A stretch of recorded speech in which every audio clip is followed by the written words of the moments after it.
good evening, good afternoon, and welcome to this episode of the Life with a Y interview series podcast. This is the interview series where we find out why people do what they do. And today is the second part of a 3-part deep dive into the life of James Buckley, one of the best well-known sales trainers in the world. Last week, we looked at James's life as a whole. We looked at his life from a macro level. And we learned that his is really a life of two halves. He's essentially been two very different men over the last 40 years. Today, we look at the beginning of his life, the darker period of his life. And there is a reason as to why I wanted to talk about this.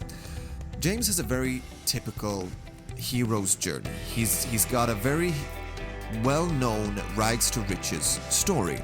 And typically when people talk about these kinds of stories, they only focus on the transformation. Well, I think it's important that we talk about the quote-unquote rags part of it as well. Why does somebody get addicted to drugs? Why does somebody enter into a marriage too early? Why are they fueled by anger? Today, we find out.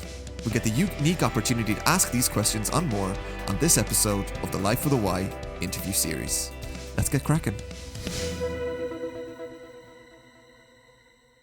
James Buckley, welcome back, round 2. Thank you very much for joining today. Sound the bell, baby. I'm ready. Round 2. This is great. I love this concept. I was so this was not part of the plan. Round 2 was very much not part of the plan. But after the conversation we had after we stopped recording last week, I was kind of like, nah, we need to have a deeper dive into this, man. Go farther. Yeah, man. Do it different. That's a good thing. You've literally reshaped the entirety of the format of the podcast. So.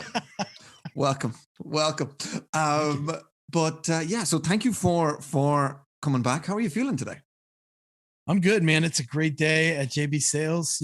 I feel like we have a different approach. We do things differently. We're very human in our approach, and it's always led to great conversations. And when you're having great conversations, it's a great day every day. Well, I really hope that today ends up adding to that. Yes. And I'm really glad that today's a good day, man. So what I want to do today, we talked about a lot in the last episode. If you are listening to this and you have not watched the last episode, stop it right now. Go back and listen to the last one. You got to go back. None of this is cool for you if you don't go to Ep.3. No, you're not allowed. But we really got a sense as to who you are as a whole. Everything from parts of your past to who you are today, why you do what you do today, and elements of your journey. However, listening back to it, I noticed that there's elements that we just didn't dive deep enough into. We kind of touched on lots of different icebergs, but never looked at any of them. Agreed. So what I'd love to do today is talk about a very particular aspect of you. So Life with a Y, I want to understand the why people do what they do. And I've got a unique opportunity right now to talk to somebody who has been multiple people. And has done multiple things for multiple different reasons. That's right. So today, I'd like to go back to a version of James that a lot of people that know you now don't know, myself included. Yeah.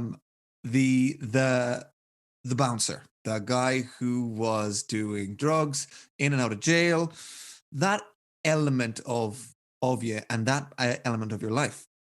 Yeah. Because one of the things that I'd love to talk about is, from my interpretation of our first conversation, there was a self-destructive element to that version of James. Huge. And I think it's important to talk about why those people do what they do. Why these people who are a little bit more self-destructive and who we'll watch, and we all have these tendencies, do what they do. So where do you want to start? Do you want me to start with the dredges? I mean, I can go back. It's actually, so before I was bouncing, it started before that. When I started, really self-destruction began for me at 16, I think. Mm-hmm. My parents had gotten a divorce, and I was really mad at my mom for the decisions that she had made. She met another guy and decided what she decided and moved on with her life from a situation that was unwinnable. Retrospectively, I can say that now. At the time, when you're 16 years old, you're just, pissed off that your parents got divorced and you're, kind of shuttled back and forth between homes. I didn't really want to live with my dad permanently. So I lived with my mom, but I was really angry with her. So you can imagine what that day to day was for her. I was such a dick, right? Like even before that, I remember a young lady that rode the bus with me, and I picked on her relentlessly. I mean, I was just a jerk, man. And it was all just this act out of like, bad shit happens to me and I don't get enough attention at home. And the attention I do get at home is usually pretty negative because that's the only way that I can get attention at home. So I'm going to get it from all these people around me all the time by lashing out and doing crazy things. Then fast forward through those teenage years into young adult years, and I am driving and I'm out on the town and I'm going to parties and I'm at nightclubs and I'm meeting people that, let's be real. Like there's people in Miami that you probably just shouldn't be hanging out with, man. And I was the type of kid to gravitate towards those people. This obviously led to a pretty interesting lifestyle. I ended up dropping out of school. I got my GED a couple years later, like I waited. I had no education, working in kitchens and behind like countertops, taking people's orders. Like this was my bread and butter when I was in that phase of my life. So young adulthood, I get married young because, you meet a girl and you think to yourself, this is a great relationship. We take care of each other. We care about one another. We should do this. We should get married. So I got engaged and my mother immediately was like, I'll pay for the divorce. Like, this is not going to last. Yeah. Like you think your parents don't know you, but they know you and they know what makes you happy. And when you do something irrational, like get married too young or, do something that they know is just to solve a problem and not necessarily being done out of love, they call that stuff out. That's what parents are supposed to do. I didn't appreciate it at the time. I only appreciate it now in my rearview mirror. I'll pay for the divorce. Mom, I'm getting married. I'll pay for the divorce. I'll pay for the divorce. Yeah, please don't do this was the type of stuff that she was saying. And it was just because like she knew this person was not right for me, was negative for me. And I didn't at the time, it seemed like a great idea. Right. So I got married. Then shortly, what's that? What age were you when you were married? I think it was just before I turned 20, I believe. Just before I turned 20, maybe before I turned 21. So I was 19 or 20. I don't remember. There's an element of me that's like, wow, that's really young. There's another element of me that's like, but it is America. But still, like, you could say it's America if you want to, but I live in an area where 17-year-olds are marrying 25-year-olds left and right. Like we live in a society where this stuff happens every day. And that's the reality of it. We all want to judge each other, but the reality is it happens every day all over the world. There's just very few people that are willing to admit it was my mistake. I was 19 or 20 years old. I had no business getting married. Was my mistake. That's the part I'm willing to admit that most people won't. And was it part of the culture that around then to be married? Not at all. It was just a dumb decision. I had a place to live with a girl that was sleeping with me. Like, she liked me. I was 19 years old. We were spending a lot of time together talking about raising a family. Like, I was working 2 jobs to help pay for all of the places that we were living and the things we were doing and the habits that we had. She was doing shit she shouldn't have been doing to do the same thing, right? Like, we had the same kind of like lifestyle at the time. When you're 19, that's all that matters. You vibe with this person. You're not thinking to yourself, oh, what will this look like in 20 years? Like you're not thinking about that when you're 19 and 20 years old. At least most people aren't. There are exceptions out there. Statistical outliers exist. I know people that are 50, 60 years old and they've been married since they were teenagers. Like, I know that exists. I'm not talking to those people. I'm talking to the people that can relate to this story that I'm telling right now. Yeah. And there's a lot of us out there. You know what? I believe it.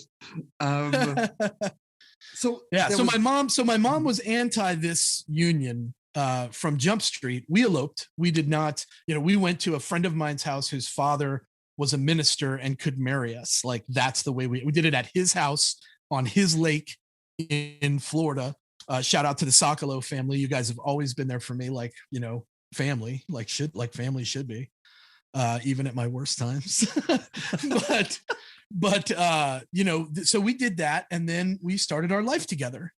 And that led to my first child, Kelsey Lane. She's amazing. I wish I was closer to her, but we covered that a little bit in our first episode. Go back to the first episode before you judge me.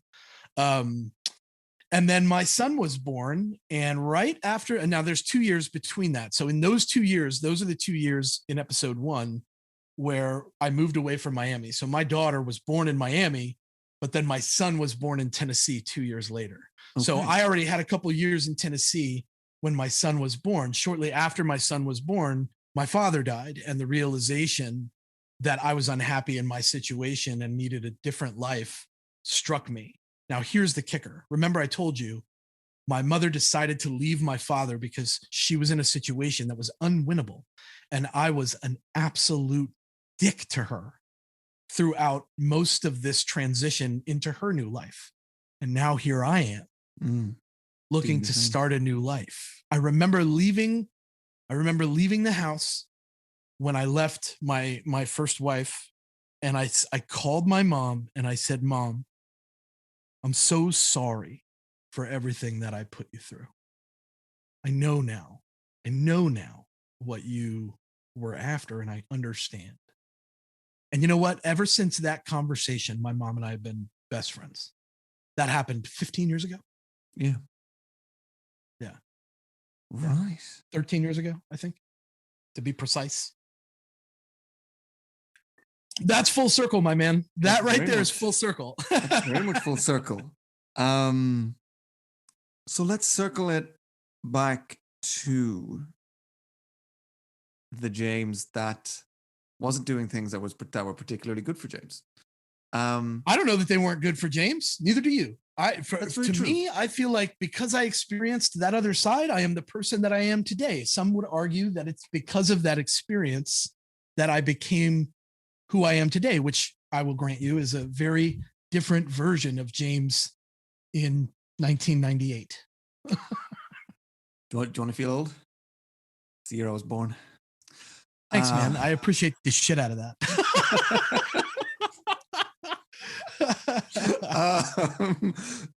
I'd love to go back into the world of the James that was, as we described at the beginning, a little bit more self-destructive. Yeah, sure. Because what I really do want to get a sense of is what's going through people's minds, what that is like on a day-to-day basis. Well, for somebody that's addicted to the feeling of being high, stoned, drunk, whatever, messed up, that is young, basically every day is about when the day will start, which is usually at noon or later, because last night was a late night. They usually work minimal jobs. I know I worked many jobs where it was $7, $8 an hour minimum wage, at the time. And it's about how I can get off work and finish doing what I'm doing to get money so that I can go buy whatever it is I'm addicted to and spend the rest of the evening getting jazzed up. I mean, that's what I was thinking throughout most of those years as an addict. And that's just because our brains don't focus on anything else when we're in those parts of our lives. Like after a while, those things are replaced. If there's effort made and you really want to get clean and sober, like sacrifices are made and effort is made to change who you are and what you're focused on a day-to-day basis. And you do those things. Sometimes it'll drag you back and it's a harder climb for some than others. But in the end, having a child will change everything about what you think your priority is. I don't think if it were not for my daughter being born, I don't think I would have made as many of the decisions that I made. And even then, after the fact, her first year of life, I really struggled to stay away from it and make good decisions. And that's just the world pulling you back in that you're trying to get away from. So would you describe it as that life? It's not even day to day. It sounds like it's hour to hour. It's hard to say. Like I said in our last episode, there are days that run together. You lose time when you are focused on that next rush, that next high, that next feeling, that next buzz, because you're laying in bed, staring at the ceiling. It's 4 a.m. You laid down 30 minutes ago and you got to be up in 3 hours to go to your 9 to 5. I was working at the University of Miami from 8 to 5 every day. And then I had to be in the kitchen from 6 to 2 in the morning every day. Now, keep in mind, I made plenty of money at the University of Miami that I did not have to work that second job. But that's where I was getting the things I was focused on. That's where I was doing what I wanted to do and getting buzzed up every night. So I wasn't willing to give up the job because it afforded me to have the lifestyle that I wanted. But then I lose the sleep, right? I would go days without sleep. So when you say hour by hour, yeah, that's your whole life. You don't sleep on that shit. So it's rush to rush. It's not day to day, hour to hour. It's rush to rush. Yeah, and whatever time frame that might look like. Right. And then obviously that gets shorter and shorter the more you do it. And through a lot of this time, so where do you think that came from? My dad had a problem. Yeah, he had some problems in his past, and what? my mom will say that she has never done any illegal drugs in her life, but my mom and my dad grew up in the 70s. Like, what? That's like saying you didn't smoke pot in the 90s. What are you talking about? Like, that's crazy. Like, let's not get nuts, right? But I think it came from the feelings that I was feeling when I was on whatever I was on. And my drug of choice was whatever you got. It did not have a preference. It was whatever was on the table. I loved Coke, but whatever you had on the table, if it was for me, I was going to do it, like right there. So it didn't matter. And I think that feeling came from wanting to run away from that reality that you were really living, where your parents were divorced and your dad was struggling and your mom was happy with another guy and you were angry about it. Like, turning all that off was really easy for me in that world of, hey, I'm just going to go for this next buzz. I'm going to go for this next rush. I'm going to work as long as I have to make this amount of money so that I can buy this amount of dope, and then I'm done. Right? I'm probably won't even come back to that job. I'll just look for another one. Wow. Well, you mentioned your mom a lot, and I do want to come back to her. But yeah, you mentioned we're going to talk about the positive side of my mom, because I think that's where I get who I am now from. And I've had that conversation with her on several occasions. That's the part I want to absolutely to. No, we'll definitely come to that. But I do have one question for you, because you mentioned your dad a little bit just there, and yeah, I think this is a good time to ask. What was your dad like? My dad had a lot of personalities. He had some drug problems in his past, but I think that the alcohol was not a good mix for my dad. He wasn't a very happy drunk. He wasn't a very happy guy for a very long time. When I was really young, he was pretty handsy. I remember we got into a lot of arguments over the Ritalin thing that I mentioned in episode 1. One particular instance where, like, quite literally threw me across the garage into the washer and dryer. Like, there were a few moments there where if my mom didn't do something, it probably was not going to go well for me long term. But despite all of that, in my really younger years, there was a Thanksgiving, actually, I remember, where he kind of shoved me and I shoved him back, and we ended up going at it, and I ended up getting the upper hand. This was the first time that it had ever happened. And I remember him leaving after I have a scar on my eye from where he, like, reached back and tried to, like, push into my eye here. But he ended up leaving, and he went and had a cigarette. He was a Marlboro Red smoker for years, my whole life. And he went out and he had a cigarette, and then he came back in and he was like, well done. And, like, that was the last time that him and I ever had any physical altercations. Really? Yeah, no kidding. Swear to God, that's true. My mother was there. My sisters were there. The whole family saw this happen in the living room floor. This is like craziness, right? Like, you see these movies where stuff like this happens and you think to yourself, oh, what a great movie. That writer's really funny. No, guys, this really happened. Yeah. Wow. So after that, him and I became really, really close, and we started to do things together again. Keep in mind, like, I say these things about my dad when I was younger, but, like, we also did cool things. Like, he would take me to the pool halls and we would shoot pool. All right. And, like, his friends would all, like, buy me beers, like, yeah, like there were some good things about my dad, great things about my dad. He was a wonderful man in his own way, but at the same time, this man was a tyrant, and my whole family walked on eggshells because at any moment he could just lose his shit. And usually it was me that got the physical part of that. My sisters never did. And my mom typically didn't. I mean, for all the things that he was mad for my mother. you know? Really? Yeah. So that's who my dad was. Great memories with my father. He's one of those memories that live with you forever for both good and bad reasons, you know?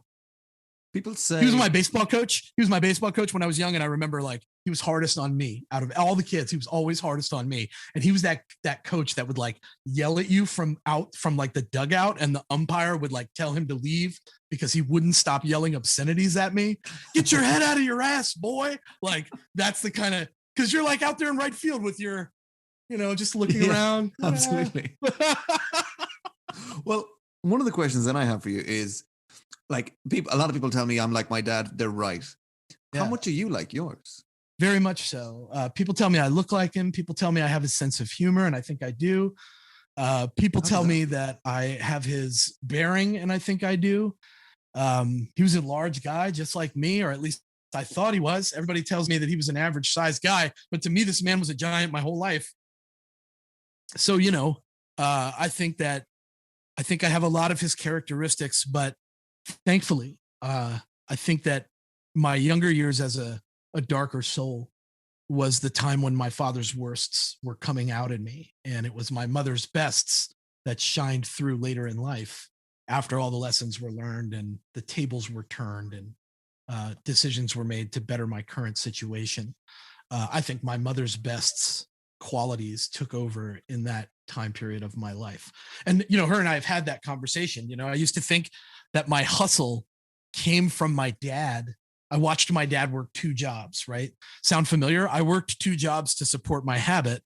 I watched my dad work 2 jobs to make ends meet and be able to live a certain lifestyle that he wanted, right? And I watched that happen. So I used to think, because I was working 2 jobs, supporting my habit, paying my way, paying my rent, paying my bills, taking care of my kid and my wife, I used to think to myself, like, I'm a shining image of what my father is. And that's wonderful, isn't it? No, I'm here to tell you guys, everybody that's out there listening, do more than your parents. Become more, become bigger, become better, do things they never did so that they can look at you and say, I'm so glad that they took a different path and chose a different life than what I was doing. If my father knew that I was still, going to turn 40 this year, working 2 jobs to support a bad habit, living with a wife that I was unhappy with, he'd roll over in his grave. No matter what, despite all his bullshit, he would still roll over in his grave and be like, James, what are you doing? You need to make decisions to better your life. Like, that's just the way it is. Even if he wouldn't make those decisions. That's some great advice. Is there any element of your dad that we have that's important that we haven't looked at yet? A lot of my quick to anger years came from him. My dad was real quick to anger and violence. There were a lot of instances where I was present for that stuff. Yeah. So, you pick up on those types of things, and I think they carry over to your later years. After he passed, I swear I could pull up at a red light, and if someone got too close to me in my rearview mirror, I was hopping out of the car like, you want some? Like that was that anger will bubble up on you when it's hereditary like that. Well, tell me a little bit more then about your dad passing, because he was obviously a big part in your life, and this was a big moment overall. This period of time was very formative. Yeah. So my dad passed from Lou Gehrig's disease. So here's this man that I thought was a giant for years, and my Aunt Jean was kind enough to allow him to essentially die at her house. This would have been the 2nd or 3rd Buckley that would die at my Aunt Jean's house. So her house became known as like the Buckley death house. When my father passed, she sold that house and moved to another state. So, had to let that go. Right. But she was kind enough to take care of him while this was happening. And my whole life, I've thought it should have been me, but I was so focused on other things. I didn't, you don't have that wherewithal about you of what's important when you're 20 years old, 22 years old. You're not thinking about that kind of stuff. But my Aunt Jean took him in, and, he had a room, and this is basically where he laid in bed for about 2 years and deteriorated 1 pound at a time. I think I came to see him 2 or 3 times, maybe even 4. Each time I saw him, he was, smaller and smaller and a little bit more dilapidated. I don't know if you know anything about Lou Gehrig's. My father had a very specific form of Lou Gehrig's disease. It's called bulbar ALS. It sits on the back of the brainstem. Usually, Lou Gehrig's disease works its way from the ground up. You lose your ability to walk first, your balance goes, you're pretty much chair bound at an early stage. And then as it works its way up, you lose the ability to control your bowel movements, and your bathroom privileges are basically robbed of you, and then you lose the ability to digest food and so on, and swallow and so on and so forth, until eventually you pass away. Your muscular degenerative disease, it just rips away all the things that work in our bodies little by little. Lou Gehrig's disease is kind of a mystery disease. We know very little about it. We only know about the symptoms. Bulbar ALS is said to potentially be genetic. I don't know if that's true or not. I've looked it up online and it get conflicting information, standard online stuff. But yeah, my dad, here's a guy that was a giant for my whole life, and I watched him basically fade away piece by piece into nothing. But here's where my silver lining brain kicks in. You know what? I had a ton of time to say goodbye. And a lot of people don't get that luxury. It's car wrecks, it's accidents, it's incidents at work. It's you've been struck by a vehicle, you were hit by lightning, you had an aneurysm, you had a health problem you never told anybody about. A lot of people don't have the luxury of having a sick parent instead of having a parent that just dies. And I think that we don't delineate between those things because losing a parent sucks. I always tell people, when you lose a parent, everything else in your life, no matter what it is, has the volume turned way down. It suddenly becomes way less important than what you thought it was. And when my dad passed, that's exactly what happened to me. Suddenly, everything was like superfluous. I didn't care. It was all irrelevant, right? And it became more about what I wanted out of my life than it did what other people wanted out of my life, because the one person that I wanted to be proud of my life was gone now. That had a profound impact, I imagine. It did. But you know what? One of the things that he said to me was, and of course it didn't happen until later when I left my first wife and moved on with my life, started over, if you will. I don't like saying left my first wife. I like saying I started over. And I know that that's like a cop out for ex-husbands everywhere. People like, yeah, I like that language too. I get a lot of judgment for being someone that left their wife. But let me tell you, life is short and you want to spend it with somebody that makes you happy. That's as simple as I can make it.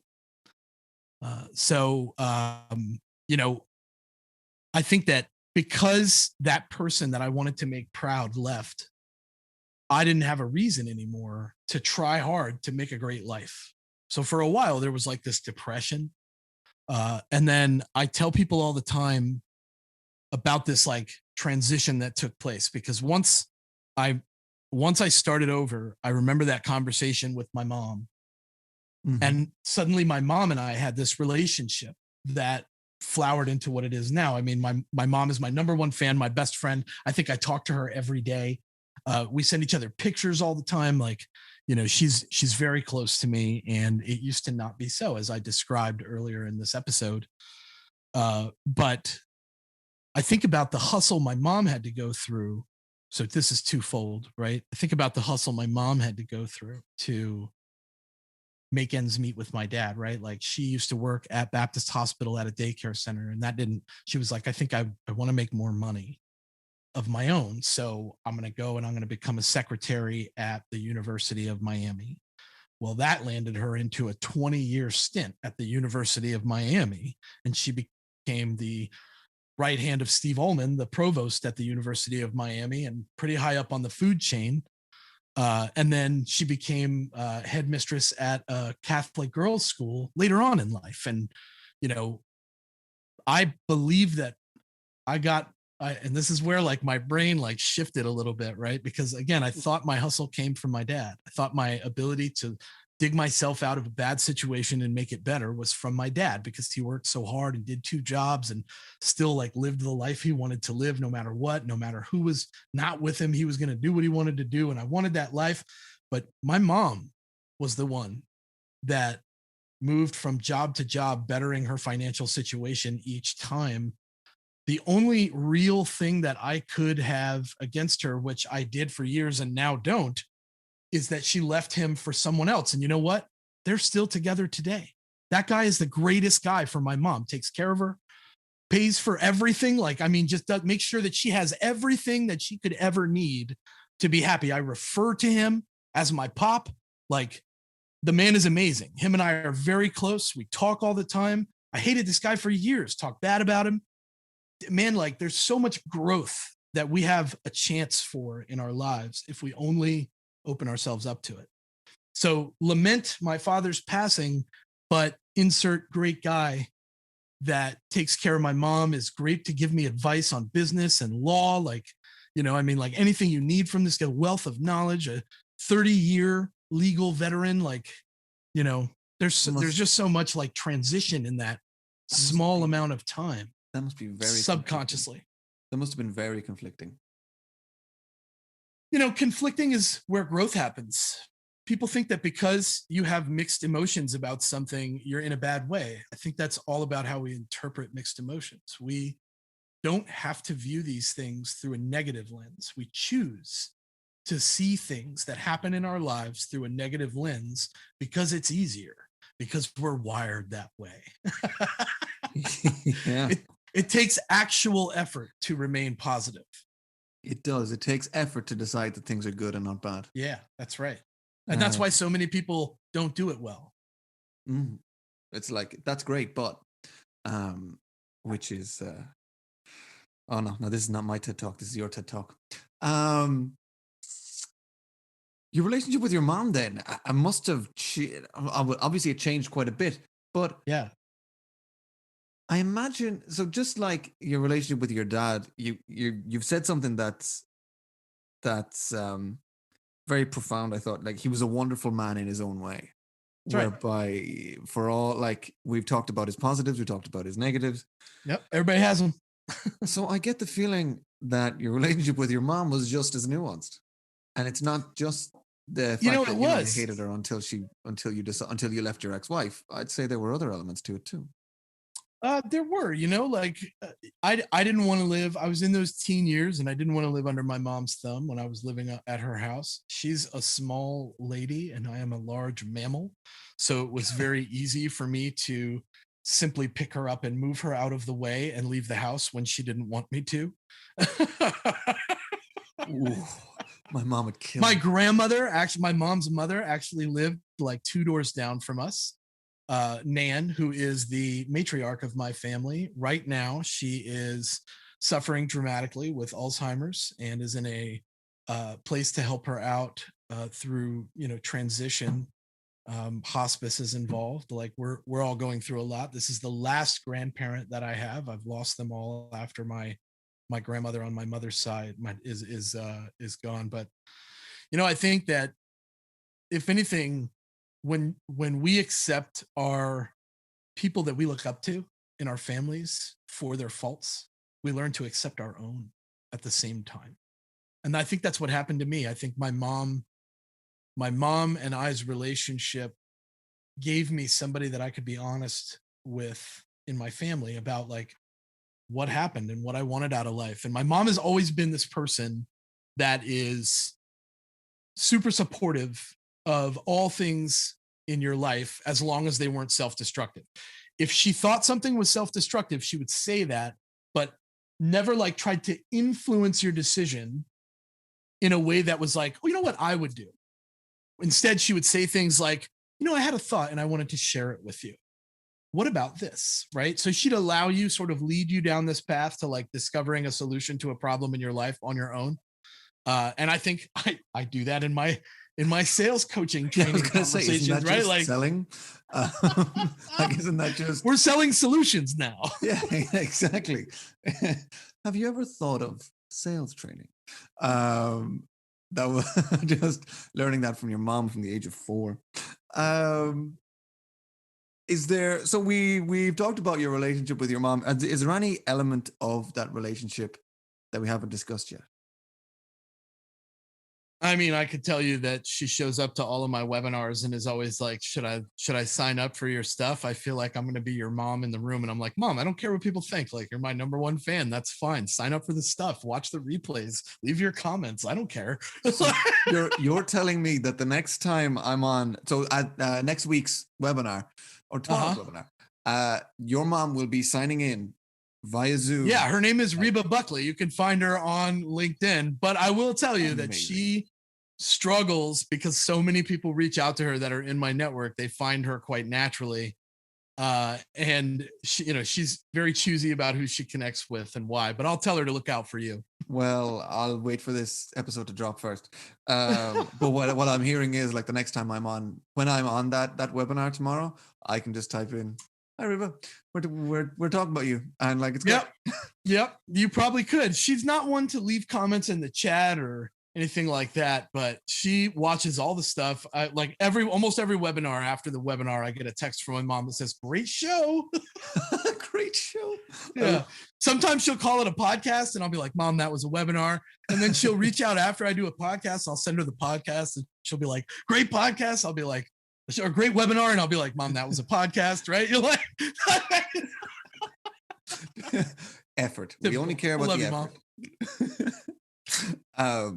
Oh, that sounds great. So God, it really has been ups and downs in both of those, and those really seem to be some of the most formative people for the person that we're describing today.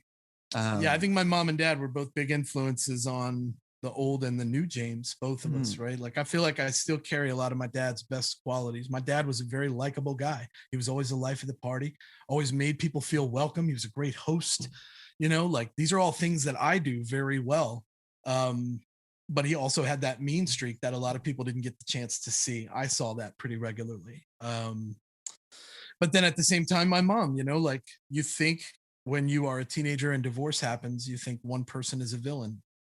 No matter where you might land, you feel like one of them is the villain in the situation. I can tell you that neither of them are villains. They're both your parents, and don't do what I did. Don't squander a few years of your mom's love and support over some grudge that you think your dad holds. My dad would have told you, even on his deathbed, he would have said, if your mom called me today and said, I want you back, I made a mistake, I'd be moving back in tomorrow. That man was infatuated. Oh yeah, completely head over heels in love with my mother. Make no mistake. Yeah. And that explains a little bit more as to why, when your mom did decide to leave, sometimes the bad just outweighs the good. Yeah. I mean, you hate to put too fine a point on it.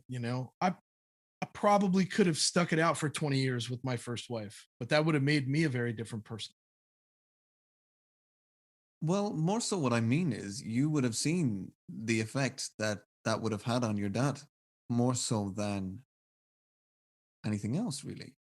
And that would explain, well, not explain, but that would have had an impact as to why she became the quote-unquote villain and him not so much. Well, that was real easy for me to label her as the villain. If I labeled my dad as the villain, I probably would have got my ass whipped. Fair. Yeah. Very fair. Element of pragmatism to it. Well, I mean, I hate to call a spade, but what are you going to do? Like, you have to make a choice. I've been in family therapy, quotes around family therapy. I have been in therapy my entire life. And during this divorce, I can't tell you how many therapists turned to me and my sister and said, what do you want to do?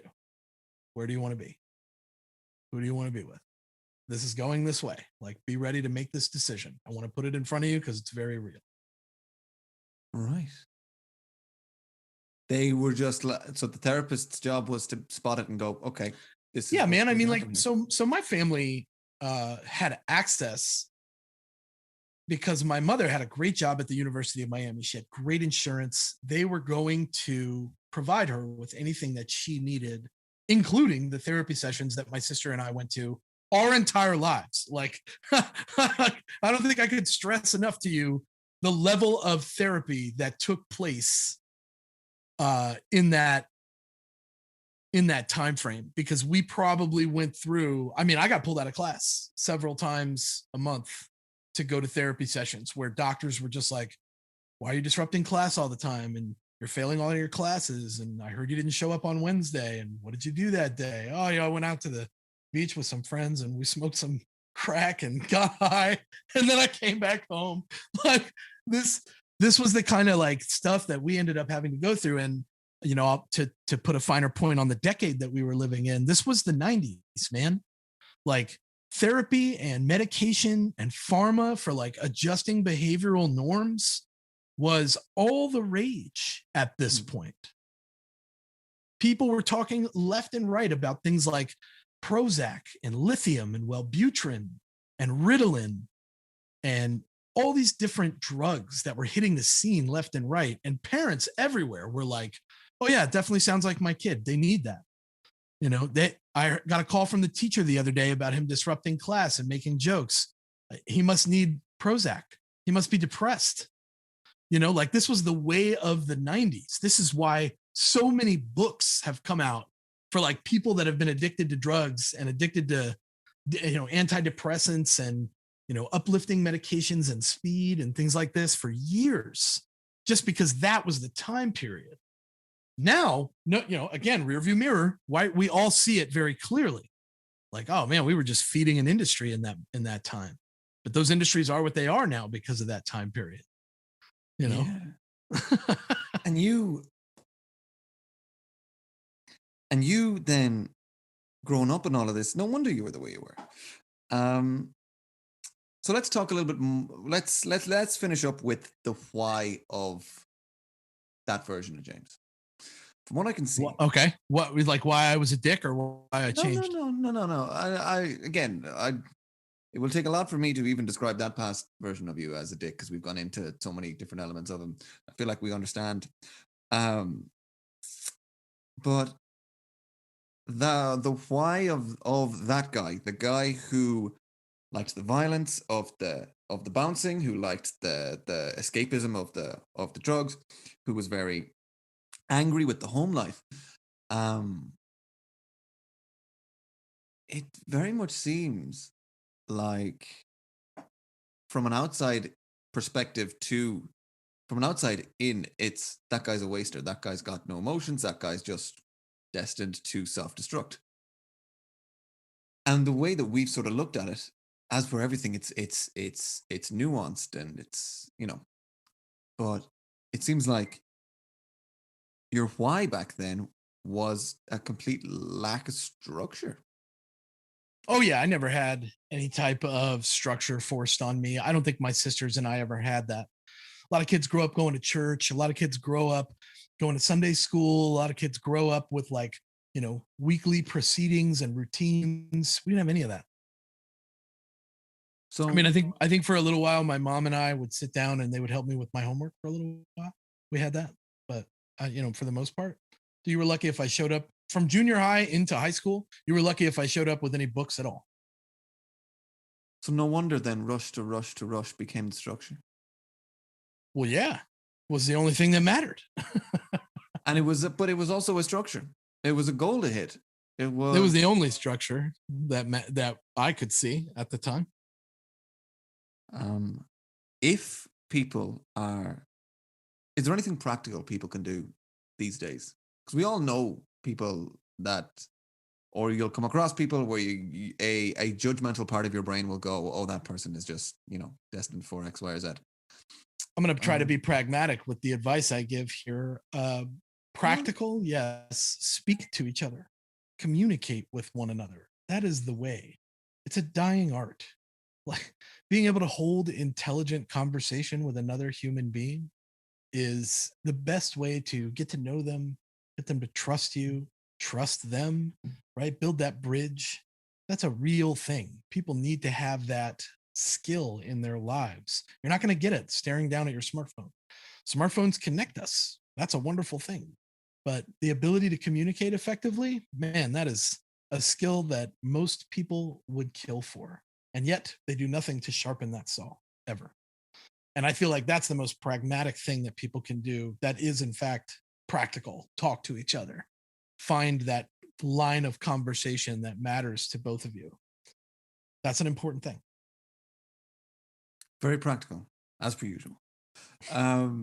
James, thank you very much for this. God, yeah, I feel like, so like I said, the last time we talked, we touched on your dad, we touched on your mom, we touched on your family, we touched on your childhood situation, but we didn't get to get deep into it. And I think today we've come to learn a little bit more as to why you were the way you were. However, we are not done. So next week, I want to talk a little bit more as to why you are the way you are. There's a couple of different elements to it, but I'm looking forward to cracking into them. Send me the invite, buddy. Will do. All right. Good chatting with you, and I'll chat with you again soon. We'll see you, bud. That's one of the realest conversations I have in this series. In every other episode, we talk about the positive and the negative. Today we tried to focus on the negative. And that's why we got the sound bites and the clips and the pieces of information that we got today. This is a version of James Buckley that many of us will never see. Many of us have never seen. And those of us that came to know him later on in his life, this is new information to a lot of us. And that's why I wanted to deep dive into it. That's why today's episode is so important. Next week, we deal with the second half of James's life, which, hasn't been all roses either. However, it's a hell of a lot better for him, and it's how he has built his life from what we've talked about today. One of the main thoughts that has stuck with me out of today is the impact that James's family has had on him. And I wonder if we all have the exact same impact, except his is just more pronounced. It's easier to spot his because it's, as he said, it's easier to spot the negative than to spot the positive earlier today. It is very much easier to spot the negative than the positive and to react to the negative than the positive. And what he said there, the fact that it is a choice to be and remain positive, I think that's something that's going to stick with me for a while. Let me know if it's going to stick with you. Speaking of which, I'd appreciate it if you did the usual. If you went searching for the podcast, so we can find it on the SEO side of things. Maybe liked a YouTube clip, subscribed on the YouTube side of things, downloaded it on whatever streaming platform you're listening to now. The usual stuff. But I'd really love to know what you thought of today. This was a slightly different episode than we will typically do, and I hope to do more of them. But I think it's one of the most useful. Regardless, hope you're having a good day. Let me know what you think, and I will chat with you again soon. Have a good one.